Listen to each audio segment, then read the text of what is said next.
ጤና ይስጥልን እንደምን አድራችሁ አርፍዳችኋል የተከበራችሁ የፖድካስቱ ቤተሰቦች መኳንንት በሬ ነኝ።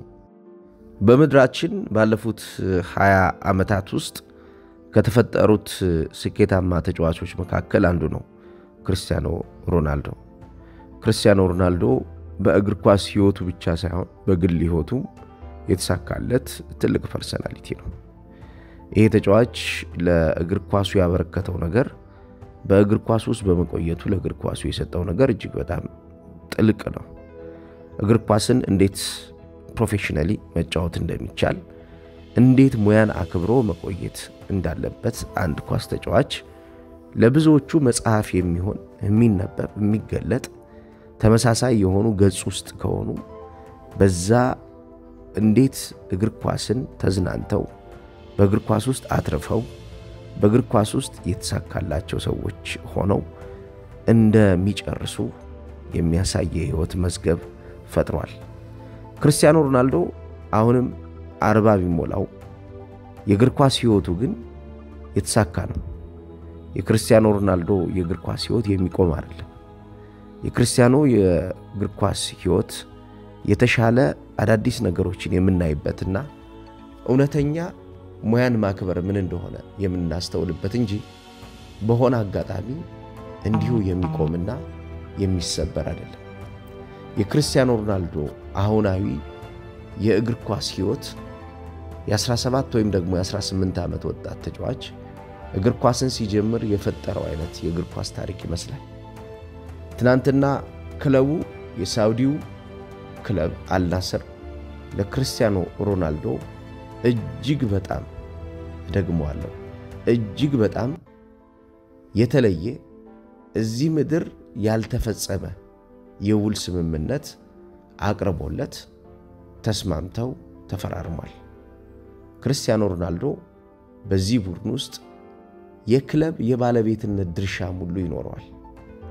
ክርስቲያኖ ሮናልዶ በዚህ ክለብ ውስጥ ጎል ሲያስቆጥር ለጎል የሚሆኑ ኳሶችን ሲያመቻች በእያንዳንዱ የሜዳ ውስጥ እንቅስቃሴዎቹ ክፍያ ይኖረዋል። ክርስቲያኖ ሮናልዶ አዲሱ የውል ስምምነቱ ምናልባትም የእግር ኳስ ዘመን የተለየ ህልም የሚመስል የስምምነት መዝገብ ነው የሰፈረለት። ይህን ስምምነቱና የክርስቲያኖ ሮናልዶን የእግር ኳስ ህይወት ተጽዕኖ በእግር ኳስ ውስጥ የፈጠረው ተጽዕኖ ለማየት እንሞክራለን። አብራችሁን ቆይታ እንድታደርጉ ከወዲሁ ጋብዛችኋለሁ። መኳንንት በሬ ነኝ። ክርስቲያኖ ሮናልዶ በእግር ኳስ ህይወት ውስጥ መስራት ምን እንደሆነ አንድ እግር ኳስ ተጫዋች እድሜ ምንም አይነት ተጽዕኖ እንደማያሳድርበት እድሜ ቁጥር እንጂ በእግር ኳስ ሙያ ውስጥ የሚገድበው ኃይል እንደሌለ ያሳየ ተጫዋች ነው። ይህንን ጉዳይ በተመለከተ በተለያዩ የሬዲዮም የቴሌቪዥን ፕሮግራሞችን በሚቀርብ ሰዓት ክርስቲያኖ ሮናልዶ በተደጋጋሚ ይናገራል። መስራት የቻሉ ኳስ ተጫዋቾች የሚፈልጉት የመጨረሻ ፒክ ስቴጅ ስኬታቸው ላይ ለመገኘት ማድረግ ያለባቸው አንድ ነገር እንደሆነ ነው የሚያስተምራቸው። የእግር ኳስ የጨዋታ ስኬት ማለት በሜዳ ላይ የምታሳየው እንቅስቃሴ ብቻ እንዳልሆነና በሜዳ ላይ ለምታሳየው እንቅስቃሴ ግን የሚሰጥህ አንድ ትልቅ አቅም የሚመጣው ከሜዳ ውጭ ባለው ያንተ ፐርሰናሊቲ ነው ብሎ የሚያምን ሰው ክርስቲያኖ ሮናልዶ። እንዳውም አብዛኛውን ጊዜ ከሚታወቅባቸው የክርስቲያኖ ሮናልዶ ሐሳቦች መካከል ታለንት በሩ ጋር ያደርሳል እንጂ አንኳኩተህ ከፍተህ የምትገባው አንተ ራስህ ነህ ብሎ የሚያምን ሰው ነው እንግዲህ ክርስቲያኖ ሮናልዶ። ይሄ ደግሞ የሱን ጥረትና የሱን ልፋት በሚገባ የሚያሳይ ነው። የተሰጠው አንድ የተፈጥሮ አቅም ብቻ ክርስቲያኖ ሮናልዶ ሙሉ ተጫዋች እንደማያደርገው ያን የተሰጠውን አቅም ግን አሳድጎት የተሻለ ሙሉ ተጫዋች እንደሚያደርገው የሚያሳይ ነው። ከእግር ኳስ ውጭ ያለው ህይወታቸው የተሻለ እርጋታን የተሞላበት ምንም አይነት ወከባ አይደለም። በተለይም ደግሞ በሜዳ ውስጥ በሚኖረው የእግር ኳስ ስኬታቸው ውስጥ የሚጎትታቸው ካልሆኑ ኳስ ተጫዋቾች ረጅም ጊዜ ይጫወታሉ። እድሜ እየገፋ በሚመጣ ሰዓት ደግሞ ይበልጥ እግር ኳስ ተጫዋቾች የመጎዳት በተደጋጋሚ በሜዳ ውስጥ በሚያሳዩት ፐርፎርማንስ ምክንያት እየወረዱ እየተረሱ እንዲመጡ ያደርጋቸዋል። ክርስቲያኖ ሮናልዶ እንደዛ አይደለም። ኤክሲድ የሚያደርገው ወይም ደግሞ የሚተኮሰው የሚያድገው የሱ የሜዳ ላይ እንቅስቃሴ ከሜዳ ውጭ ባለው ባህሪው ከሜዳ ውጭ ባለው ኮሚትመንቱ ይሄ በጣም ወሳኙ ነገር ነው። ከሜዳ ውጭ ባለው ስራው ታታሪነቱ አሁን ድረስ ኳስ ተጫዋች ሆኖ እንዲቆይ አድርጎታል ክርስቲያኖ ሮናልዶ።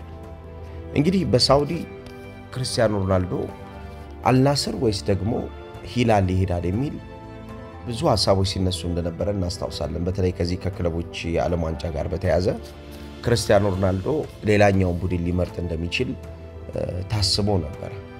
ነገር ግን ይህ ስምምነት ክርስቲያኖ ሮናልዶን እስከ ወዲያኛው ሌላ ነገር እንዲመርጥ አሁን ያለበትን ቡድኑን እንዲያስቀድም አድርጎታል። ምክንያቱም የተሰጠው ነገር በጣም አስገራሚ ነው። እንደ ህልም የሚታይ አይነት የውል ስምምነት ነው ትናንትና ከክርስቲያኖ ሮናልዶና ከአስፈረመው ቡድን አልናስር መዝገብ ይወጣው። ክርስቲያኖ ሮናልዶ በአመት 178 ሚሊዮን ፓውንድ አካባቢ የሚጠጋ ገንዘብ ያገኛል።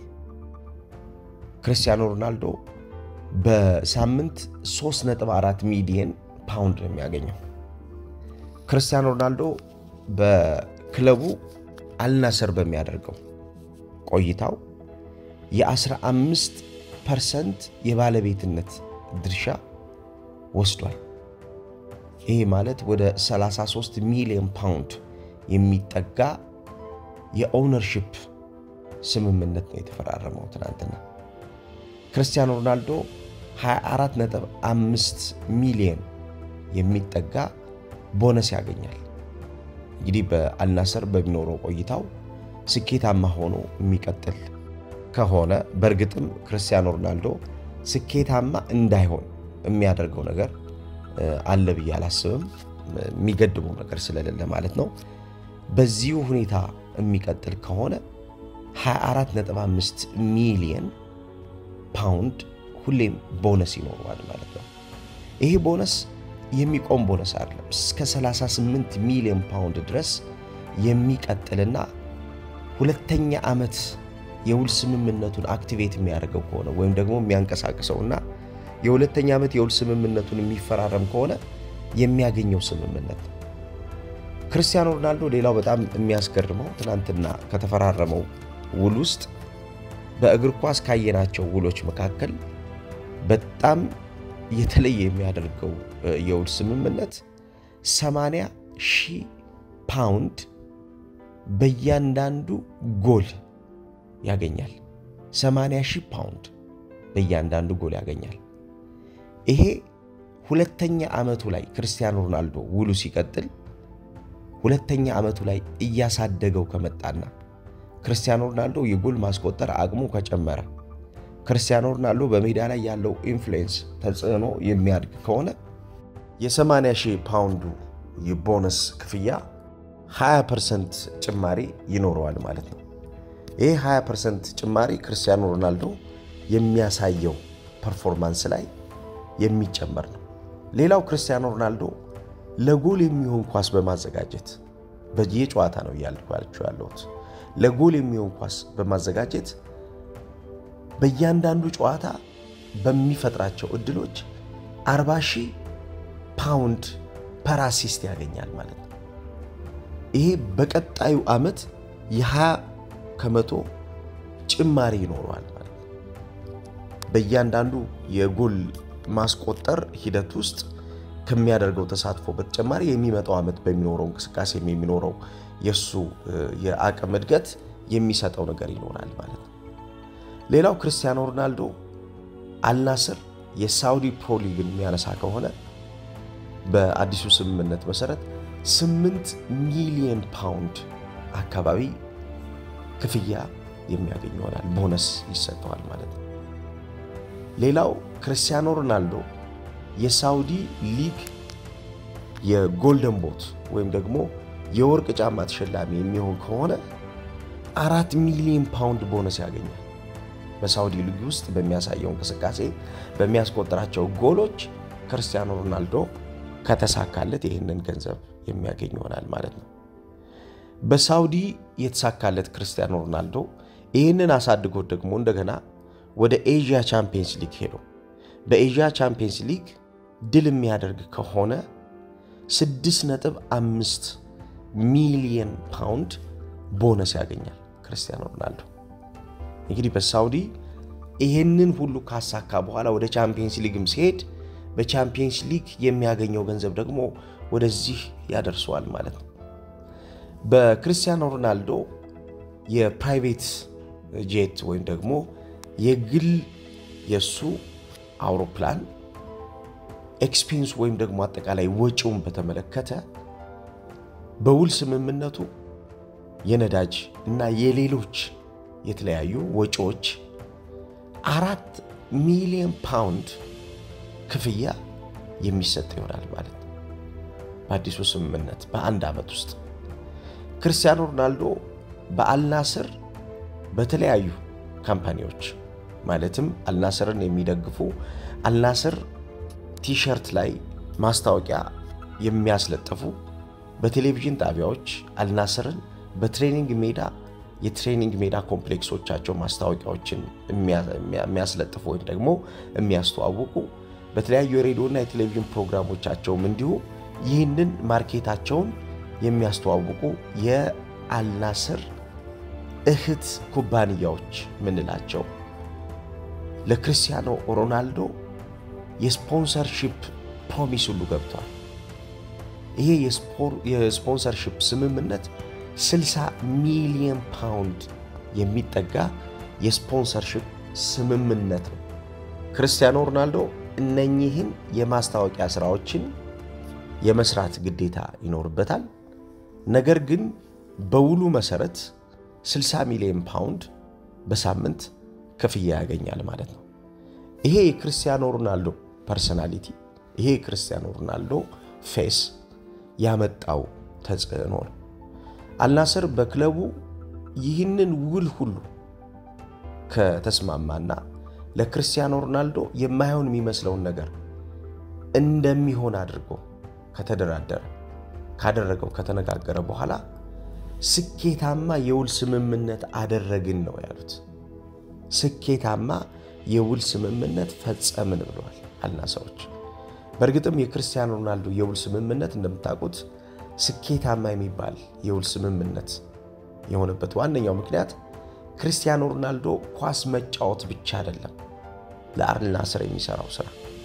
ክርስቲያኖ ሮናልዶ አልናስርንና የሳውዲ ሊግን ለዓለም እግር ኳስ ከማስተዋወቅ ፕሮጀክት ጋር በተያያዘ የፕሮጀክቱ ዋነኛው አካልና በሳውዲ ንጉስ አማካኝነት የሚደገፍ ሳውዲን በዓለም የእግር ኳስ መድረክ ብቻ ሳይሆን በዓለም የቱሪዝም በዓለም የኢኮኖሚ በዓለም የተለያዩ ተጽዕኖ የምትፈጥርባቸው መንገዶች ውስጥ ፌስ ያደርጉት the face of Saudi አድርገውታል ክርስቲያኖ ሮናልዶ። ሳውዲ ተብሎ ሲነሳ በዚህ ሰዓት የሚነሳው ክርስቲያኖ ሮናልዶ። ስለዚህ ክርስቲያኖ ሮናልዶ በየትኛውም ሁኔታ ውስጥ በሳውዲ ሊግ የሚኖረው ቆይታው የሳውዲ ሊግ ማስተዋወቅ ብቻ አይደለም የሚሆነው። ይሄ ሁሉ ሀብት ኢንቨስት የሚደረገው አልናስር ብቻውን ኢንቨስት የሚያደርገው አይደለም። ከመንግስት የሚደገፍ ከመንግስት ከፍተኛ የሆነ ትኩረት የሚሰጠው የአልናስር ክርስቲያኖ ሮናልዶን የማቆየት ሚሽን ነው የተሰራው። በመንግስት የሚደገፈው ይሄ ቡድን ክርስቲያኖ ሮናልዶን ማቆየቱ ትልቅ ፕሮሞሽን እንደሆነ ያውቁታል። ይሄ መልቲ ስፖርት ክለብ የሆነው አልናስር በውስጡ እጅ ኳስ የእግር ኳስ ቡድኖችን በተመሳሳይ የሆነ ኢንቨስትመንት የቮሊቦል ውድድርን ጨምሮ ማለት ነው ስፖንሰር ያደርጋል። አልናስር በመንግስት ፐብሊክ ኢንቨስትመንት ፈንድ 75% ድርሻ የሚደገፍ ቡድን ነው። ከፍተኛ የሆነ ኢንቨስትመንት የሚፈጸምበት ቡድን እንደሆነ በሚገባ ማየት ይቻላል። ይሄ ፐብሊክ ኢንቨስትመንት ፈንድ የሚባለው በሶቨሬን ዌልዝ ፈንድ በሳውዲ አረቢያ የሚደገፍ ሲሆን አጠቃላይ ኤስቲሜትድ የሚደረገው ወይም ደግሞ የሚገመተው ሀብቱ 925 ቢሊየን የአሜሪካን ዶላር የሚጠጋ ነው። ከ1971 ጀምሮ ሳውዲን በመንግስት ደረጃ በመደገፍ መንግስት ያለበት ማለት ነው የሳውዲን ሀብት ኮንትሮል የሚያደርጉት የበላዩ አካል መሐመድ ቢን ሰልማን ይሆናሉ ማለት ነው። ያው መሐመድ ቢን ሰልማን እንደምታውቁት በሳውዲ የሳውዲ ንጉስ ናቸው። ፕራይም ሚኒስተር ሆነው ያገለገሉ ይገኛሉ። በሰልማን ቢን አብዱልአዚዝን ተከተው ነው እንግዲህ 8ኛው ፈርስት ዴፒቲ ፕራይም ሚኒስተር ሆነው ያገለገሉ የሚገኙት። ከአለፉት አመታት የእግር ኳሱ ጎን ካሉት ትልልቅ ስሞች መካከል የሚጠቀሱ ናቸው። እኚህ ሰው በእግር ኳስ ውስጥ ያላቸው ከፍተኛ ቦታ እንደ ክርስቲያኖ ሮናልዶ አይነት ትልቅ ፐርሰናሊቲዎችን እንዲቆዩ አድርጓቸዋል። የክርስቲያኖ ሮናልዶ በሳውዲ ሊግ መቆየት የሳቸው አስተዋጽኦ እንደሆነ ነው የሚነገረው። ከሮያል ፋሚሊ ውስጥ ከንጉሳዊ ቤተሰብ ውስጥ እጅጉን ኳስ አብዝተው የሚወዱ ሰው ናቸው እኚህ ሰው። አባታቸው ሰልማን ቢን አብዱልአዚዝ በነበሩበት ሰዓት እንግዲህ ከ1935 ጀምሮ እስከ 2015 ድረስ የኖሩ ሰው ናቸው እኚህ ሰው። ፕራይም ሚኒስተር ኦፍ ሳውዲ አረቢያ ሆኖ ደግሞ እስከ 2022 ድረስ ቆይተዋል። እንዳውም እኚህ ሰው the founder of kingdom of Saudi Arabia ተብለው ነው የሚጠሩት። ኪንግ አብዱልአዚዝ የሚባሉ የ25ኛው የሳውዲ ንጉስ ነበሩ። የሳቸው ልጅ ናቸው። ከዛ በኋላ ሳውዲ አረቢያን እንደገና ዘመናዊቷን ሳውዲ አረቢያ በመፍጠርና ቅዱስ የሆነውን በሳውዲ የሚገኘውን ትልቁን መስጊድ ሁሉ በመስራትና በሳውዲ እንደገና የመሰራት እንደገና ትልቅ የሚሆን በሳውዲ እንደገና ኃያል የመሆን አስተዋጽኦ ውስጥ እጃቸው በጣም ከፍተኛ የሆኑ ሰው ናቸው እኚህ ሰው። እንግዲህ የክርስቲያኖ ሮናልዶ የውል ስምምነት በመንግስት የሚደገፍና ሳውዲ አረቢያን በዓለም እግር ኳስ ብቻ ሳይሆን በዓለም የማስተዋወቅ በዓለም የየትኛው መንገድ ውስጥ የማስተዋወቅ ፍላጎት ያዘለ እንደሆነ ማየት ይቻላል። ክርስቲያኖ ሮናልዶ በነገራችን ላይ ከዚህ ስምምነት ውስጥ 16 ሰዎች ከሱ ጋር ሳይቀያየሩ ማለት ነው ያለምንም ረፍት ቤት ውስጥ እንዲሰሩ ተቀጥረውለታል። ከነዚህ ውስጥ 3ቱ የመኪና ሹፌሮች ናቸው፣ 4ቱ ደግሞ የቤት ጠባቂዎች ሲሆኑ 2ቱ የክርስቲያኖ ሮናልዶን ምግብ በጥንቃቄ የሚሰሩ ምግብ አብሳዮች ሼፎች ይሆናሉ። ከነዚህ ውጭ ደግሞ 3ቱ የቤቱን አረንጓዴነት የሚቆጣጠሩ ጋርደነሪንግ ላይ የሚሰሩ ክርስቲያኖ ሮናልዶ ለአይኑ ውብ የሆኑ ሜዳዎች እንዲኖሩት ያው ቤቱ ራሱን የቻለ አንድ ትልቅ 45 በ90 የሆነ ሜዳ አለው። ይህንን ሜዳ የሚንከባከቡና ክርስቲያኖ ሮናልዶ በሚፈልገው ጥራት በሚፈልገው ልክ ሜዳውን የሚጠብቁ ፕሮፐር የሆነ ስርዓት ያለው ሜዳ አድርገው የሚጠብቁ ሰዎችንም ተቀጥሮለታል። ከዛውጭ 4 የሴኩሪቲ ወይም ደግሞ የጥበቃ ሰዎችም የተቀጠሩለትን የውል ስምምነት አድርጓል ክርስቲያኖ ሮናልዶ። የክርስቲያኖ ሮናልዶ አዲሱ ስምምነት እንግዲህ ሳውዲ አረቢያን በዓለም የማስተዋወቅ ሳውዲ አረቢያን በዓለም ፖለቲካ ሳውዲ አረቢያን በዓለም እግር ኳስ የማስተዋወቅና እንደገና የማንገስ ፕሮጀክት እንደሆነ በግልጽ የሚነሳ ነው። ውሉን እንዴት አገኛችሁት እናንተ? እስኪ ሐሳብ አስተያየት ስጡበት። ከልብ አመሰግናለሁ። ጥሩ ቀን ይሁንላችሁ።